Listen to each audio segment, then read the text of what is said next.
all of the wonderful and amazing work that they have put into the show. Please enjoy And Then There Were None by Agatha Christie.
Doesn't look like a very classy lot to me.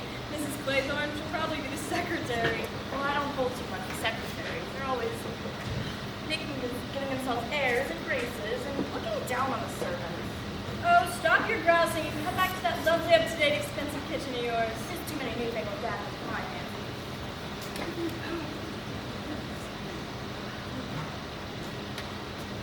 So, this is it. How perfectly lovely. Mrs. Claythorne. Your Rogers? Yes, good evening, miss. Good evening, Rogers. Will you take up my luggage and Captain Lombard's? Very good, miss. So, you've been here before? No, but I've heard a lot about the place. From Mr. and Mrs. Owen? No. Well, Johnny Brewer, pal of mine, built this place. It's a sad and poignant story. A love story. Yes, ma'am. Saddest of all. He was a wealthy old boy and fell in love with the famous Lily Logan. Married her and built this place for her. Sounds most romantic. Poor Johnny. Thought by cutting her off from the rest of the world, without even the means of telephone as communication, he could hold her. And I assume the fair Lily retired of her ivory tower and escaped. Uh-huh. Johnny went back to Wall Street, made a few more millions, and the place was sold. Here we are. Well, I ought to find Mrs. Owen. The others will be up in... It would be very rude to leave me here all by myself. Would it? Oh, well. I wonder where she is. She'll come along when she's ready. In the meantime, do you think I could have a drink? I'm awfully dry. Of course you could. Certainly won't after that steep climb. What's yours? No thanks, not for me. Not on duty. Good secretaries never off duty. Really. This is so exciting. What? All of this. The smell of the sea, beach, gulls, and this lovely house. I'm going to enjoy myself. I think you are.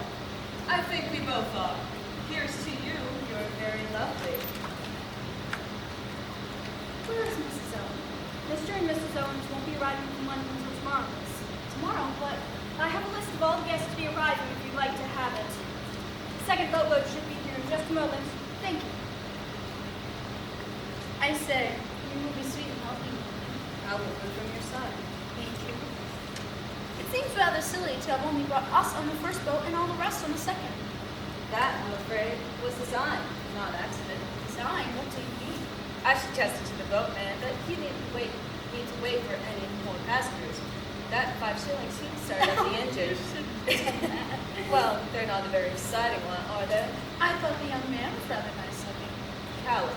Definitely callow and very, very young. I suppose you believe a man in his 30s is more attractive? I don't Island? No. Where's the place you got here? I'm Mrs. Owens' secretary. Mrs. Owens will be detained in London, I'm afraid, and won't be down until tomorrow. May I introduce Captain Lombard, Mr. Marston. Anthony Marston. Have a drink? Oh, thank you. What will you have? Gin, whiskey, sherry? Whiskey, I think. Wonderful place you got here. I'm Mrs. Owens' secretary. Mrs. Owens will be detained in London, I'm afraid, and won't be down until tomorrow. Say when. Oh, How are you? My name's Lombard. Have a drink, Mr. Davis. Davis is the name. Mr. Davis. Mr. Marston. How are you, Mr. Marston? Pleased to meet you. Thanks, Mr. Lombard. Don't mind if I do. A bit of a stiff climb up here, but whoo! What a view and what a height. Reminds me of South Africa, this place. Does it? What part? Oh, Natal, Durban, you know. Really? Well, that's where I come from. That's my natal state. Interesting country, I should think. Finest country in the world, sir. Gold, silver, diamonds, oranges, anything a man could want. Talk about a land flowing with beer and Skittles. how do you do? General Mackenzie. Yes. I'm Mrs. Owens' secretary. Miss Owens has been detained in London, I'm afraid, and won't be down until tomorrow. May I introduce Captain Lombard, Mr. Marston, and Mr. Davis. Davis is the name. Whiskey and soda, sir. Please. You in the service? No, formerly in the King's African Rifles. Too tame for me with peacetime. I chucked it. Pity. Yeah. Where is Mrs. Owen? It's Brent, isn't it? Mrs. Owen has been detained in London, I'm afraid. It won't be down until tomorrow. Indeed. Extraordinary. Did she miss the train? I expect so. Won't you have something? May I introduce Captain Lombard, General Mackenzie, Mr. Marston, Mr. Davis. Davis is the name. May I take your bags? Do let me offer you a drink. A dry martini. A glass of sherry. Whiskey and soda. I never touch alcohol. You've never touched alcohol. And I suppose you know, young man, they left us standing there on the wharf. I'm afraid, Miss Brent, that I was to blame for that. You see, I wanted... And I find it most extraordinary that Mrs. Owen isn't here to receive her guests. Perhaps she's just the kind of person who can't participate. That's what I reckon she is. No, she isn't the least like that. Perhaps it was her husband's fault. She hasn't got a husband. I should like to go to my room. Of course, I'll take you there. You'll find Mrs. Rogers upstairs. She'll show you to your room. I'm afraid our hostess haven't arrived, sir. My name's Lombard. Wargrave, how do you do? How do you do? Have a drink? Yes, please. Whiskey, props. Davis. Davis is the name. I gotta say, quite a wonderful place you got here. It's really, something. Yes, as you say, something.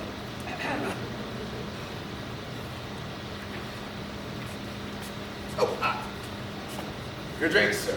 Thank you. Oh, Dr. Kirk, you wrote up here? What did you say? Dr. Kirk. He wrote to me in the show. Plenty. I don't think he is coming. Nobody will leave Bethany. That dirty old double-crosser. He slipped me down. Well, for a pretty wizard island, never a wizard girl but secretary. So to liven things up. I say, what about dressing for dinner next time? Let's go next door. How is it? Things are a bit of sixes and sevens with the elves not turning up. Sure you ought to. I say, where's a place for a holiday, huh?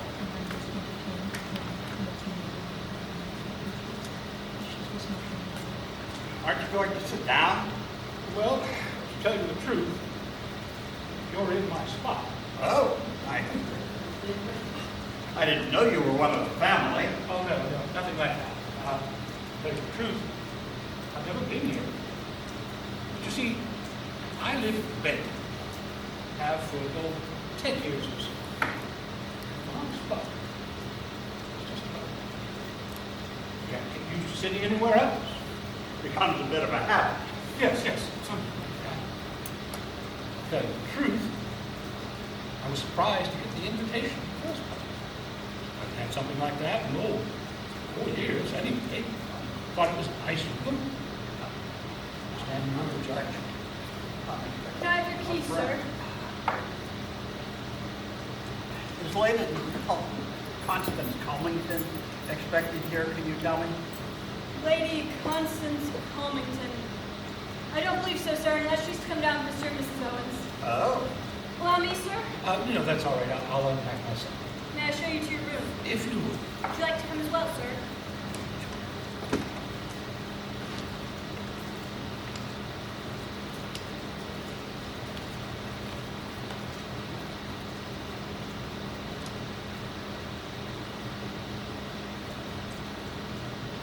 Here you are, sir. I'll call it relatives.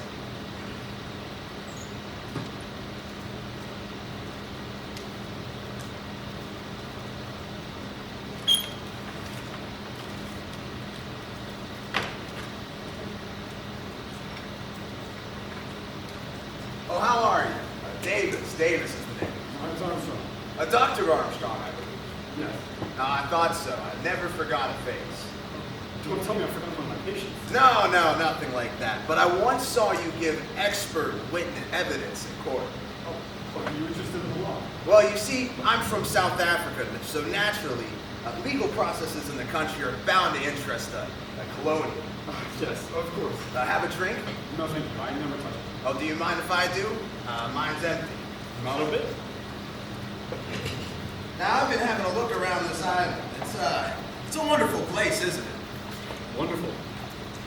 As I was coming across the mainland, I believe in a peace this was. Too peaceful for some, I dare say. Wonderfully restful. Wonderful for the nerves. I'm a nerve specialist, you know? Yes, I know that. Did you come down by train? No, I've motored down. Dropped in on a patient on the way. Great improvement. Wonderful response. Best part of 200 miles, isn't it? How long did it take you? I didn't hurry. I never hurry. Bad for the nerves. Some mannerless young fellow nearly drove me into the ditch near Amesbury. Shot past me at about 80 miles an hour. Disgraceful bit of driving. I'd like to have his number. Yes, and if only more people would take the numbers of the young road hogs. Yes. You must excuse me. I must have a word with Mr. Owen. Oh, but Mr. Owen isn't coming down.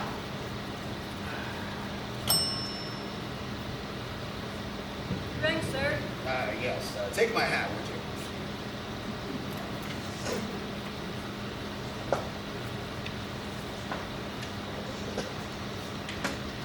Are you interested in dinner tonight, sir?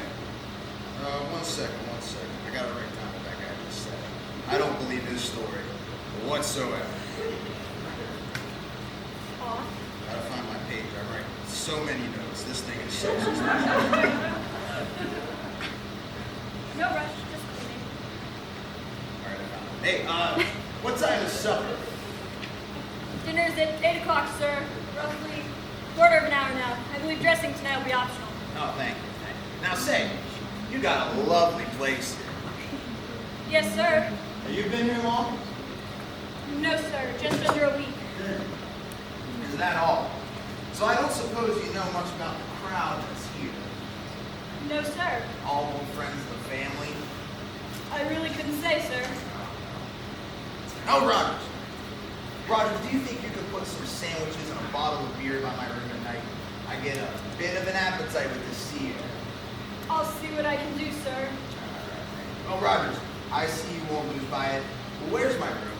Allow me to show you this way, sir. Oh, good. I can do with a wash and a brush up straight away. Yes, sir.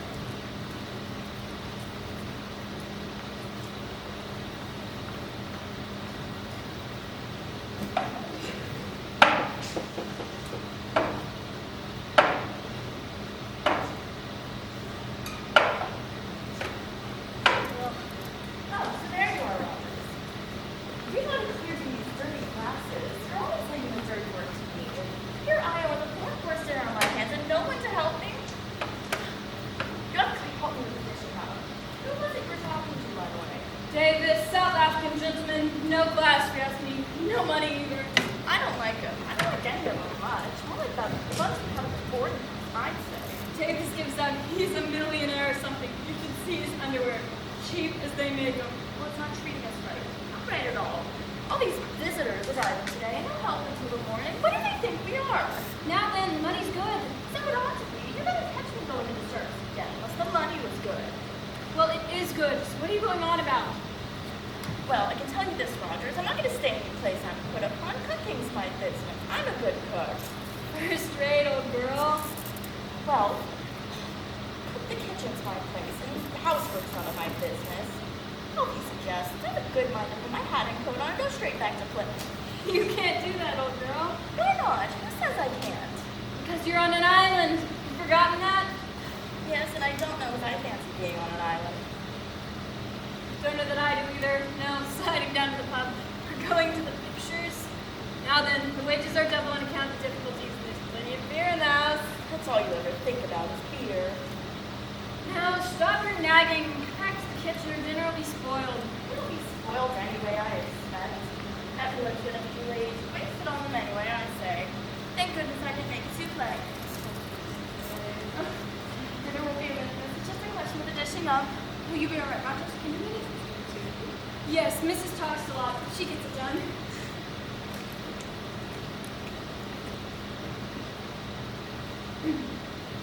What a lovely evening. Yes. The weather seems very settled. A plain one here to see. A pleasant sound. Hardly about the wind. Deliciously warm. Not like England at all.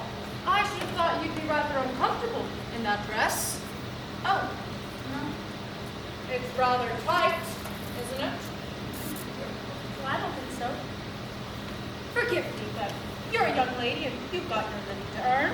Yes. A well-bred woman doesn't like her secretary to appear flashy. It looks as if, you know, you're trying to attract the attention of the opposite sex. And would you say I attract That's besides the point. A girl who deliberately sets out to get the attention of men is not likely to keep her job long. Surely that depends on who she's working for. Miss Claythorne! Aren't you being a little unkind? Young people nowadays behave in the most disgusting fashion. Disgusting. Yes!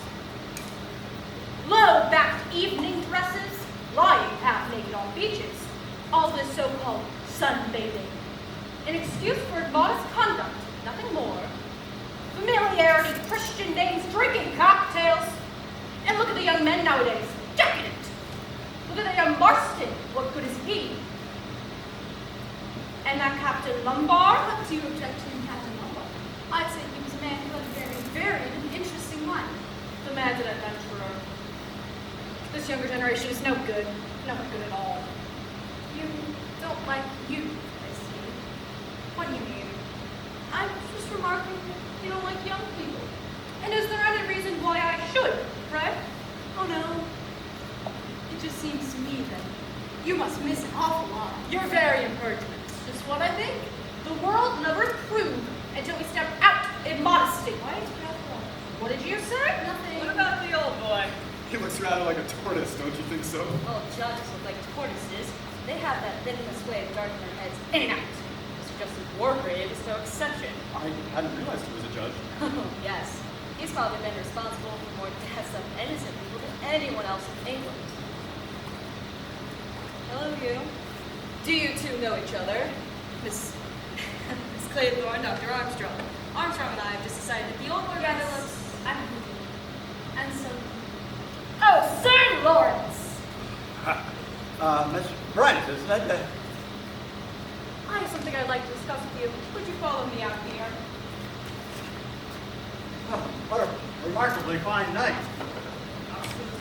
Exquisite car, a supercharged sports quality Toyota. You don't see many of them on the road, but you get over 100. You come from London? Yes. 208 miles. And I did it in over 4 hours. Too many cars on the road that are doing it up. Such 90 going on the Salisbury train. Not too bad, I think. I think you passed me on the road. Oh, yes? You nearly drove me into the ditch. Oh, did I? Sorry. If I had your number, I would have reported you. But you were footling along in the middle of the road. Footling! Me! Footling! Ah, well, come on, let's have a drink. Good idea. Will you have a No, thank you. Good evening, Miss Owen. Why, Mrs. Owen? Because you make the most attractive wife for any wealthy businessman. You always flirt so outrageously. Always. Oh, no.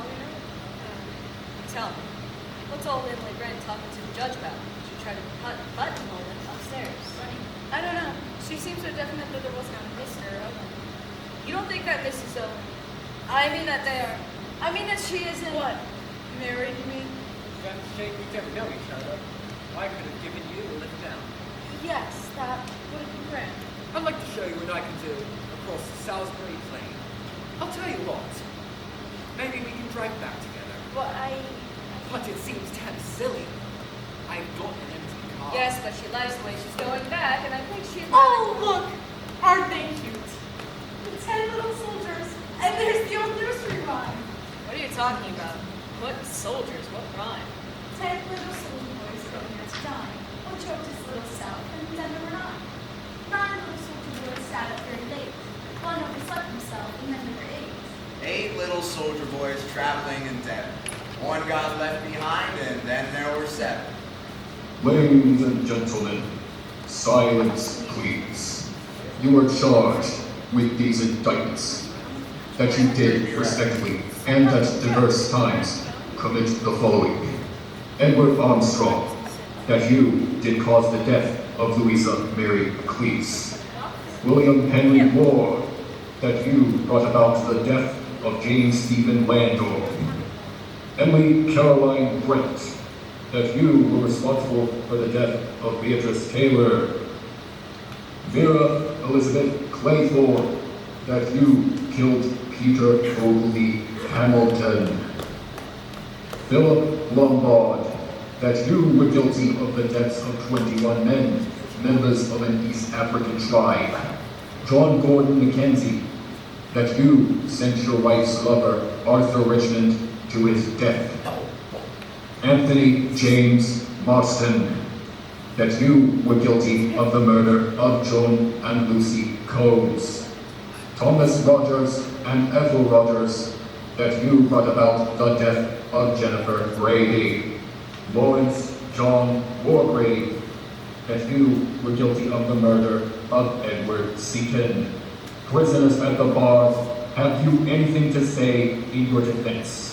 There's no way that's happening. What was that? I don't know. What was that? Was that? We all think it was. This is great. Pretty clear. We're gonna need your help. Oh my goodness. She's dead. She's not getting there. No.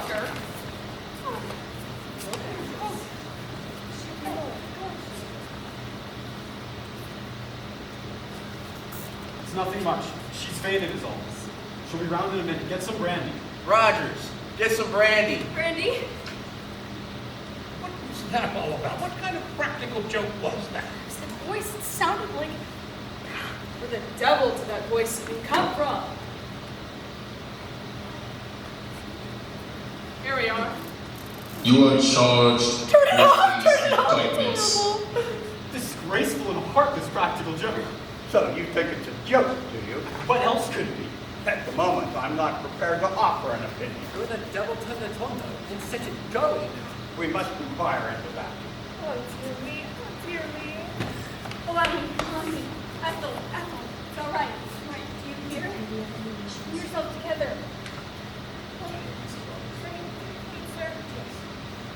Is that voice, that awful voice, like a judgment? Where's the brandy? Drink this, Mr. Ross. I'm all right now, just give me a turn. Of course it did. Give me a turn too. Wicked wise. I'd like to know. Who was it put that record on the gramophone? Was it you, Bob? I was just obeying orders, sir. Mr. Owen, sir. Let me get this quite clear. Mr. Owen's orders were what exactly? I was to put a record on the gramophone study. Find the records in the drawer. I was to start with that one, right there. I thought it was just to give you all some music. That's it. A very remarkable story. It is. Before heaven, to the truth, I have no idea what it was. It had a name on it. I thought it just a piece of music. Is there a title? The title? Yes, sir. It's entitled Swan Song. Oh, preposterous. Absolutely preposterous. Flinging accusations around like that. Something must be done. This fellow Owen, whoever he is, That's must be just it. Who is he? That's something something we must go into very carefully. Rogers, I suggest you get your wife to bed and then come back here. I'll give you a hand. You should be all right, Doctor. Yes, quite all right. Well, I don't know about you, sir, but I feel that I need another drink. I agree. I'll get them. Whiskey for you, Sir Lawrence? I should get a glass of water, please. I will get it. I shall have some whiskey, too.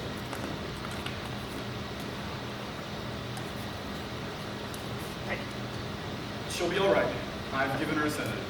Now then, Doctor, you don't want to drink after all this. No, thank you. I never touch it. Oh, so you said. Well, you'll have this one, General? Yes, please. Now then, Rogers, we must get to the bottom of this. Tell us everything you know about this Mr. Owen. He owns the place, sir. I'm aware of that fact. I want you to tell me what you yourself know of the man. I really couldn't say, sir. See, I've never met him. You mean you've never met him? My wife and I arrived here just under a week ago. We were engaged by an office of registry, Regina in Plymouth. Oh, now that's a high-class firm. We can check on that. You were engaged by letter? Yes, I have the letter here, sir.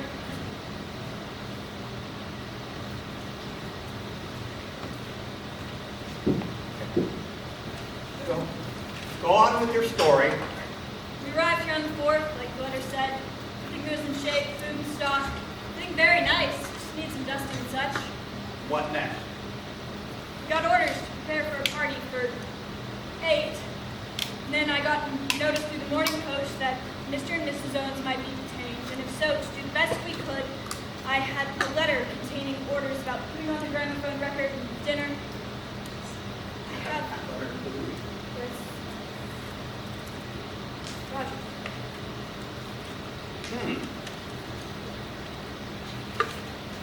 Headed Ritz Hotel and Cyprus. See that? All right. Coronation machine number 5. All right, this is quite new. There's no defects. Oh, here's a common mistake right here. Ensign paper. Now, we won't get much out of this, but we might try it for fingerprints, but, you know, it's been handled too much. Quite the little detective. He's got some fancy Christian names there, actually. Ulrich, Norman. Oh, quite the mouthful. I'm obliged to you, Mr. Marston. You've drawn my attention to a curious and suggestive point. I think the time has come for all of us to share our information.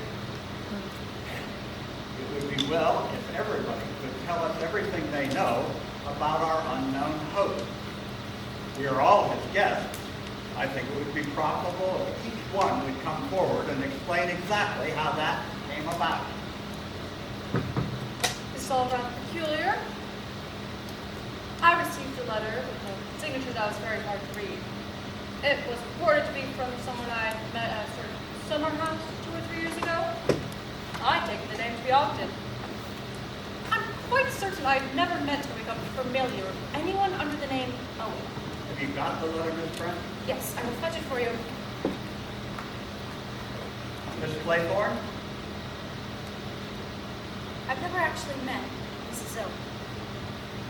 I wanted a holiday post, and I applied to a secretarial agency, Miss Grenfell's in London. I was offered this post and accepted it. You were never actually interviewed by your prospective employer? No, this is the letter. Soldier Island, Sticklehaven, Devon. Miss Vera Claythorne. I have received your name from Miss Grenfell's agency. I understand she knows you personally. I shall be glad to pay you the salary you asked and shall expect you to take up your duties on August 8th. The train is the 12:10 from Paddington, and you will be met at Oak Bridge Station. I enclose £5 for your expenses. Yours truly, Una Nancy Owen. Mr. Marston. There's actually no Owens. I got a wire from a power line, Badger Park. That surprised me. Well, when you told me to roll up here, it surprised me that it was him because I had an idea that your calls had gone to Norway. I haven't got the wire. Dr. Armstrong. In the circumstances, I think I may admit that my visit here was strictly professional. Mr. Owen wrote me that he was concerned about his wife's health, her nerves to be precise. She wanted a report without her being alarmed, therefore suggested that my visit should be regarded as that of an ordinary guest. And you had no previous acquaintance with the family? No. But you did not hesitate to obey the summons. A colleague of mine was mentioning that a very handsome fee was suggested. I was due for a holiday anyway. Thank you.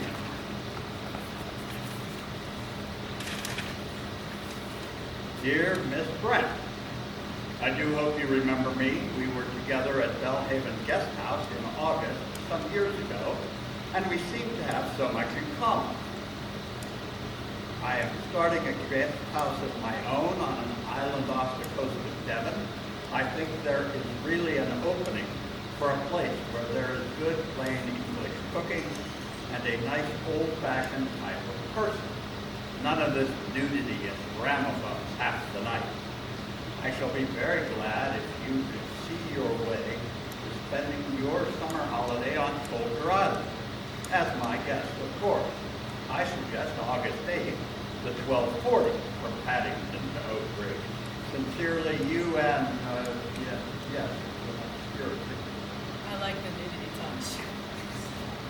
Here is my own decoy letter from an old friend of mine, Lady Constance Cullington. She writes in her usual incoherent and vague fashion, urges me to join her here, and talks about our host in the most vaguest terms. Look here, I've just thought of something. In a minute. But I seriously have something If that... you don't mind, we'll take one thing at a time, Captain Lombard. General McKenna. Got a letter from this fellow Owen. Assumed I'd met him at the club. Said some of my old cronies would be down here. Apologized for the informal invitation. Afraid I hadn't kept the letter. And you, Captain Lombard? Same sort of thing. Invitation, mutual friends. I haven't kept it up. Just now we've had a rather disturbing experience. An apparently disembodied voice spoke to each of us by name, making certain definite accusations. We'll deal with the accusations presently. At the moment, I'm more interested in a minor point. Amongst the names listed was that of William Henry Blore. But as far as we know, there is no one named Blore amongst us. The name of Davis was not mentioned. What have you to say about that, Mr. Davis? Cat's at the bag, it seems. I suppose I better admit, my name isn't Davis. You are William Henry Blore? That's right. I'll add something to that. Not only are you here under a false name, Mr. Blore, but I've noticed this evening that you are a first-class liar. You claim to have come from Natal, South Africa. I know South Africa and Natal very well, and I'm prepared to swear you've never set foot there in your life. You got me all wrong. I'm an ex-CID man. Oh, copper. I've got my credentials and I can prove it. I run a detective agency in Plymouth. I was put onto this job. By whom? Why, Mr. Owen. Sent a very nice money order for expenses and said I was to join the house party, posing as a guest. He also sent a list of all your names and said that I was to keep an eye on you all. Any reason given? Why, yes. The jewels. Mrs. Owen keeps a bunch of jewels in this property, and he wanted me to protect those jewels because he knew he couldn't trust each and every one of you guys.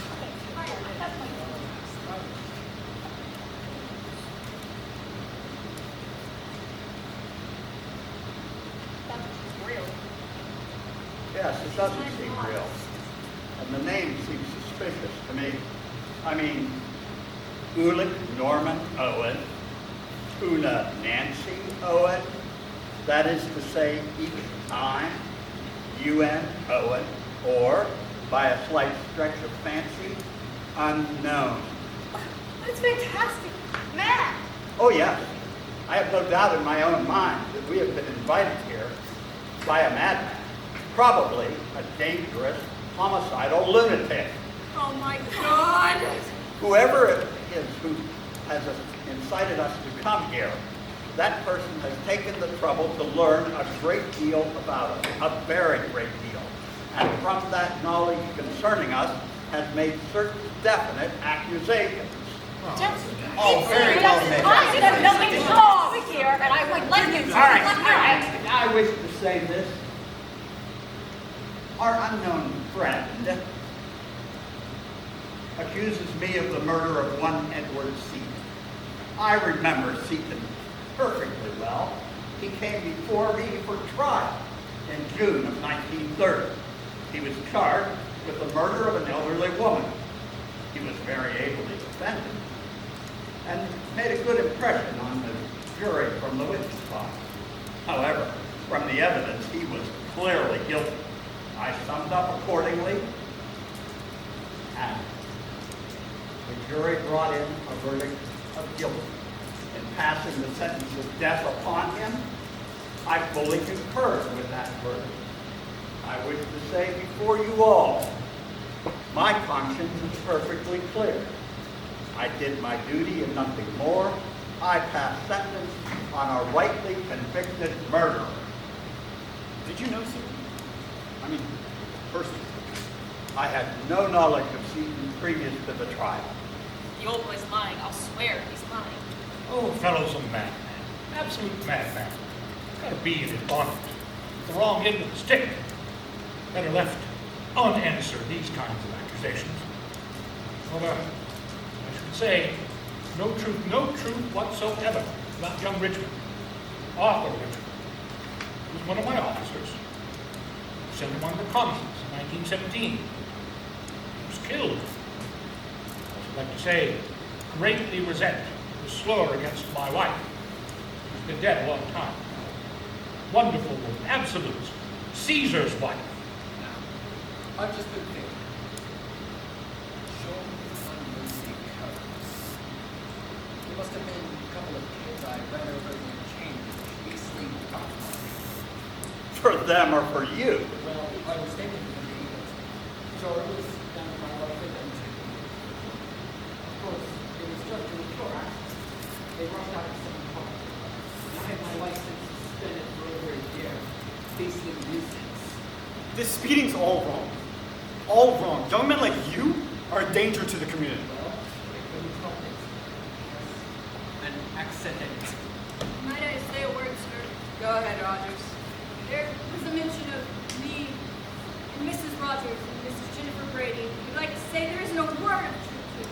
We were there for Miss Brady when she died. She had been sick from pneumonia. We got to her that night. There was a storm. And Rick's telephone doctor and the lines were down. I went for him myself on foot. By the time we got back, it was too late. Devoted to her we were. Devoted we were. No one ever said a bad word against us. Came into a nice little something at her death, didn't you? A legacy of recognition for our faithful service. Why not? I'd like to know. What about you? What about me? Your name was on the list. Oh, I know. Landor, you mean? That was the London and Commercial Bank robbery. I remember the case. Landor was convicted on your evidence. You were the police officer in charge. I was, my lord. Landor got life in penal servitude and died in Dartmoor a year later. He was a delicate man. He was a crook. It was him that put the night watchman out. The case was clear from the start.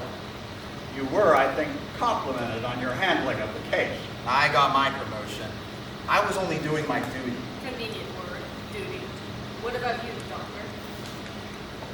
I'm in a complete loss on this one. What was your name? Rose? I don't remember having a patient of that name, or its being connected with a death in any way. I think it's a complete mystery to me. It was a long time ago. Might possibly be one of my operation cases in hospital. These people, they come too late, so many of them. And when the patient dies, it's always the surgeon's fault. And lieutenants learn to take up nerve cases and give up surgery. Some, of course, give up drink. I protest. You've no right to insinuate such things. I never touch alcohol. My dear fellow, I never suggested that you did. Anyway, Mr. Unknown is the only one who knows all the facts. Miss Claythorne? I was a nursery governess, Mr. Hamilton. We were up in Cornwall for the summer.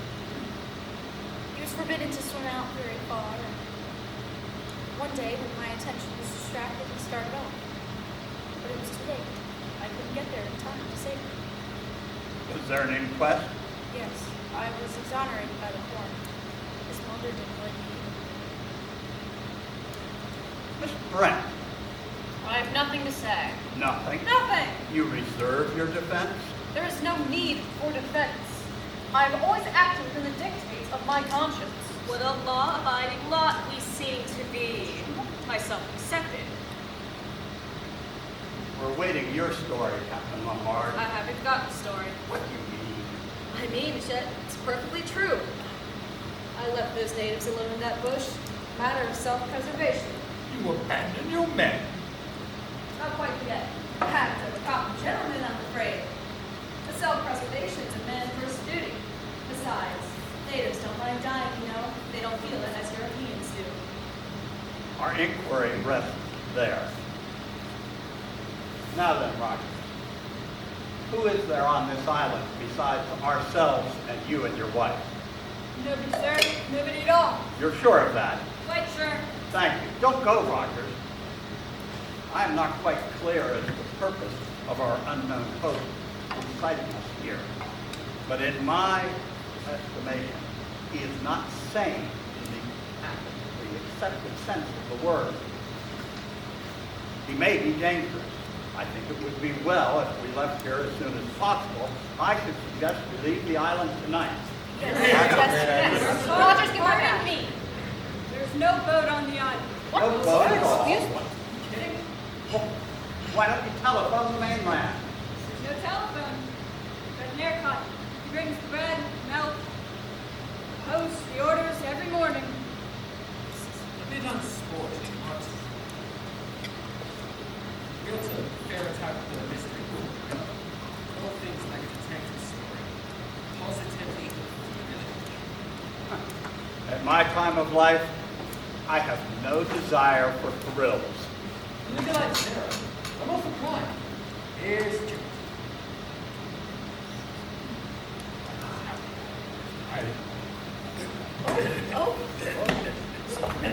Doctor, get in. My goodness, doctor.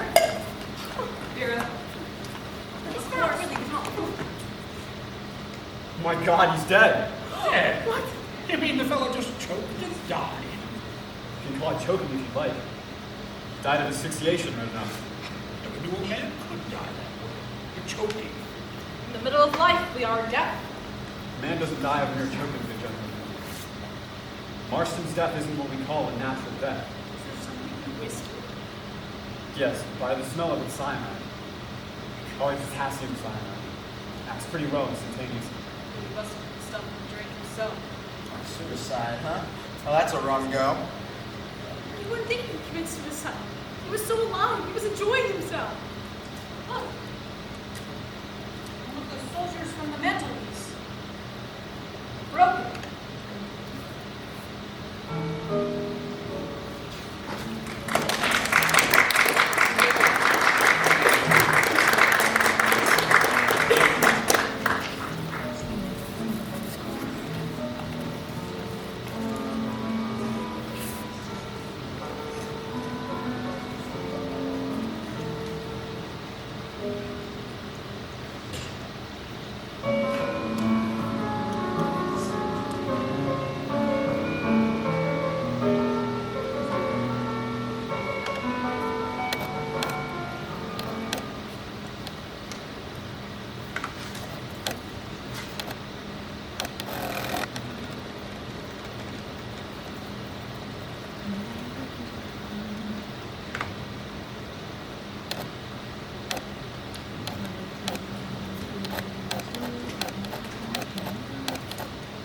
We've been up to the top. No sign of that boat yet. Oh, I know. There's still the fellow brings the milk and the bread and all that, but I should have thought he would have got here before this. Let's see.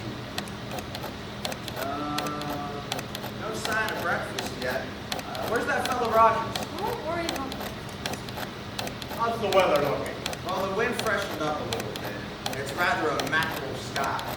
Old boy in the train yesterday said we were due for dirty weather. I shouldn't wonder if he wasn't right. I wish that boat would come. The sooner we get off this island, the better.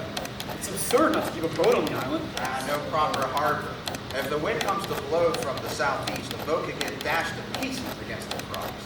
But a boat would always be able to make us from the mainland. No, Miss Brent, it would not.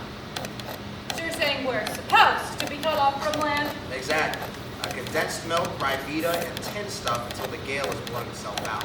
But you shouldn't worry. The sea's only just a little bit choppy.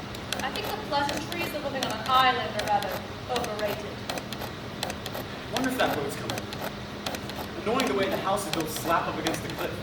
You can't see the mainland until you climb to the top. Shall we go up there again? It's no use, Doctor. A washed pot never boils. That wasn't a sign of a boat putting out when we were up there just now. What can this man Narracop do? They're all like that in Bethany. They never hurry themselves. Where's Rogers? He ought to be about. If you ask me, Master Rogers was pretty badly rattled last night. I know. Ghastly. The whole thing. They got the wind up properly. I take an even bet that he and his wife did do that old lady. You really think so? Well, I never saw a man more scared. He's definitely guilty as hell, I would say. Fantastic. The whole thing, fantastic. Now I suppose he's hopped it. Dude, Rogers, there isn't any way he could. There's no boat on the island. You just said so. Yeah, but I've been thinking. We've only got Roger's word for it. Now suppose there's one and he's nipped it off on the first thing. Oh, no. He wouldn't be allowed to leave the island. Sleep well, General? I agree. Yes, I agree. Yeah, I don't doubt that. I agree with Leslie. My wife. Oh, yeah. I wish Narracop would come. Who's Narracop? He's the bloke that brought us over yesterday afternoon. Was that just yesterday? Yeah, I feel like that too.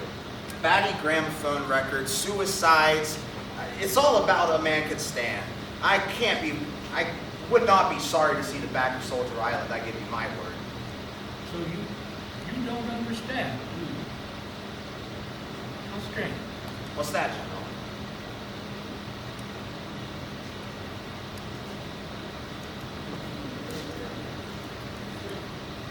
I don't like the look of I reckon young Marston's suicide must have been a pretty bad shock to him. He looks years old. this. Where did you put that young fellow now? Oh, in the study. I put him there myself. Dr. Armstrong, I suppose it was suicide? What else could it be? I don't know if it's suicide. I had a pretty funny feeling of the night. This Mr. Unknown Owen. Now, suppose he's on the island, and Rogers might not know. Or he may have told him to say so. Now, that's a pretty nasty thought, ain't it? But who could have tampered with Marston's drink without our seeing him? Well, he was standing right here. Anyone could have slipped a dollop of cyanide in if they wanted to. But that seems impossible. You are doctor. Doctor. I've been looking all over the island for you. Could you come have a look at my wife? Yes, is she feeling under the weather still? She's... She won't leave the island without me. Except both. I hate this place. Yes, I think the sooner we get in touch with the police, the better. Please. The police have to be notified in a case of suicide. You know, Miss Claythorne. Yes, of course.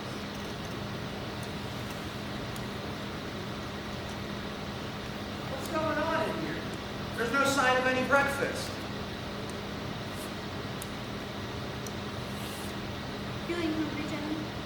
Feeling like breakfast? Leslie, my dear. No, I'm Vera Claythorne. Oh, I'm sorry. I mistook you for my wife. But I thought your wife was dead long ago.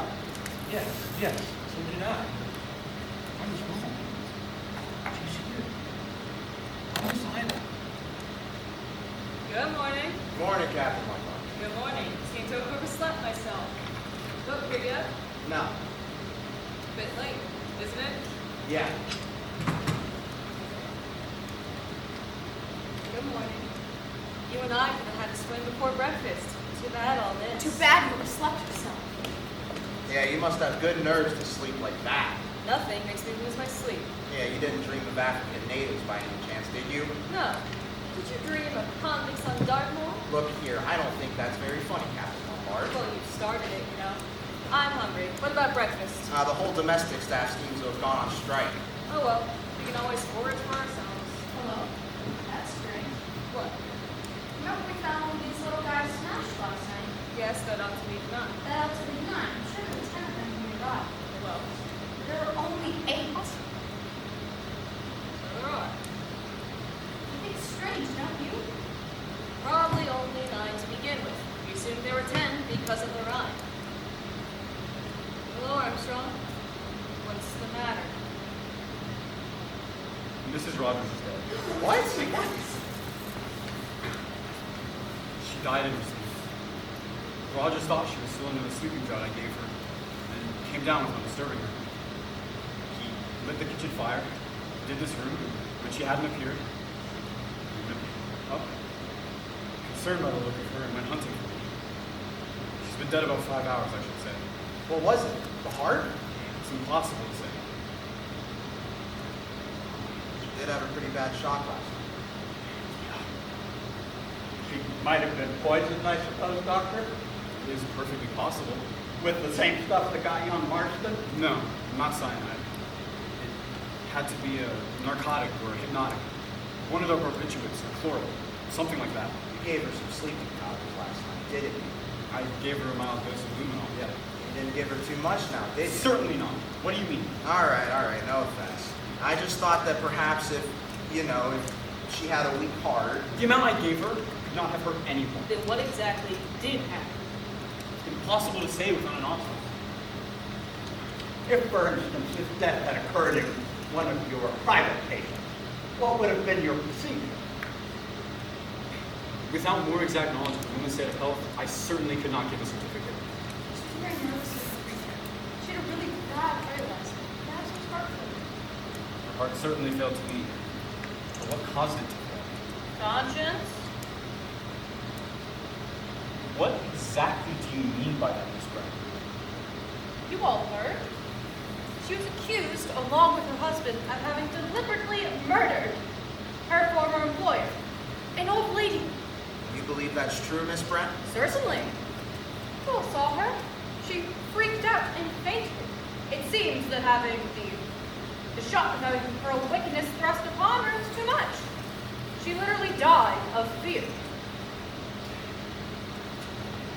It is a possible theory. One cannot adopt it without more exact knowledge of one's state of health. Call it, if you prefer, an act of God. Thanks, Brent. You consider it an impossibility that a sinner should be struck down by their other God?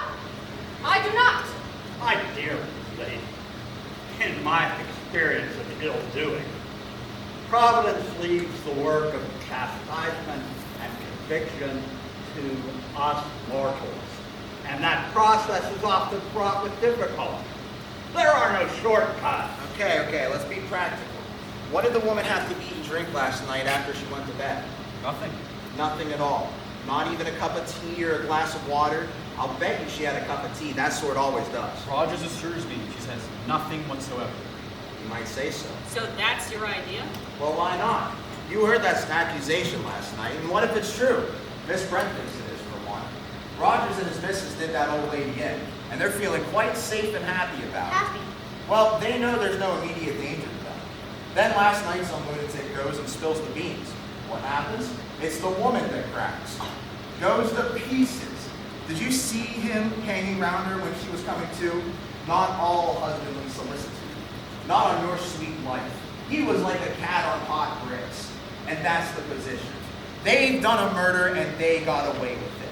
But it's all going to be raked up again now, and it's the woman that's going to give the show away.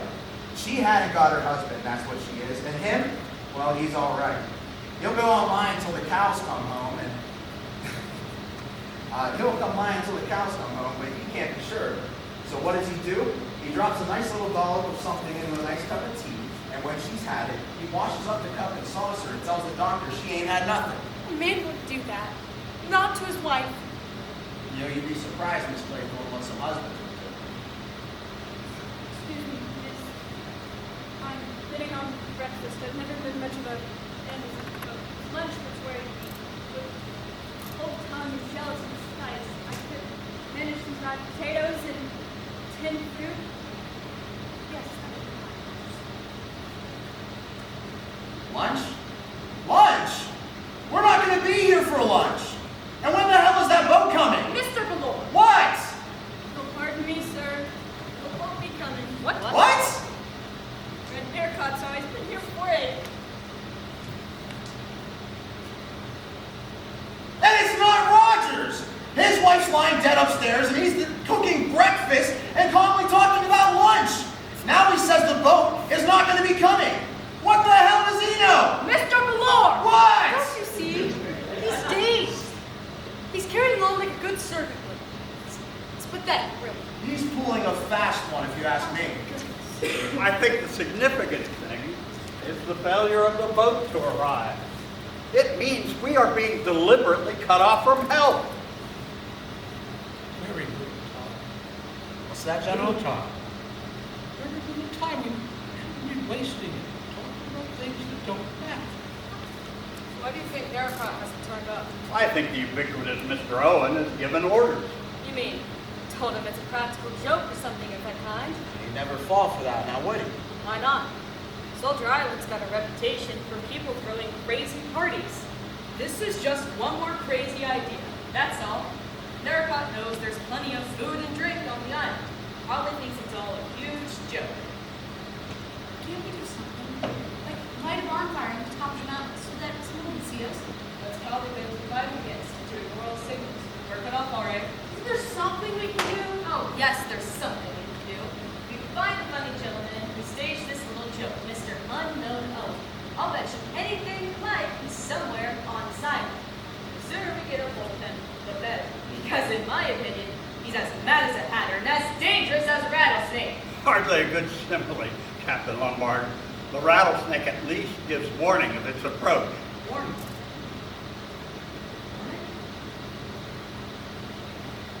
My God! Yes! That's our warning! 10 little soldier boys. There were 10 of us after Daracot went, weren't there? 10 little soldier boys going out to dine. One choked himself. Marston choked himself, didn't he? And then 9 little soldier boys sat up very late. One overslept himself. That last part fits Mrs. Rogers rather well, doesn't it? You don't mean that he's trying to kill us all? Yes, I think he is. And each one of us fits with the rhyme. No, it's coincidence. It must be coincidence. And the 8 little soldier boys here, I suppose that's a coincidence too? What do you think, Lord? What do I think? I don't like it. There's nobody on the island. Oh, I'm not so sure about that. This is terrible. None of us would ever be alive. Will somebody shut up, Grandpa? Don't you agree with me, Sir Lawrence? Up to a point, yes. And the sooner we get to work, the better. Come on, Armstrong. Come on, Blore. Make short work of it. I'm ready. Nobody's got a revolver by any chance. I suppose that's too much to hope for. I've got one. You always keep that with you? Usually. I've been in some tight places, you know? Oh, well, you probably have never been in a tighter situation than you are today. If there's a homicidal maniac hiding on this island, he's probably got a whole arsenal on him, and he will use it. You may be wrong there. Many homicidal lunatics are very quiet, unassuming people. Delightful fellows. You'd never know there was anything wrong with them. Well, if Mr. Owen turns out to be one of that kind, I'll leave him to you, Doctor. Now then, let's make a start. I suggest Captain Lombard searches the house while we do the island. Right. House sounds easy. No sliding panels or secret doors. Mind you, he doesn't get you before you get him. Don't worry. But you two had better stick together. Remember, one got left behind. Come on, Armstrong. Remarkably energetic young man, that Captain Lombard. Don't you think he's right? I think this problem will require brains to solve it rather than brawn.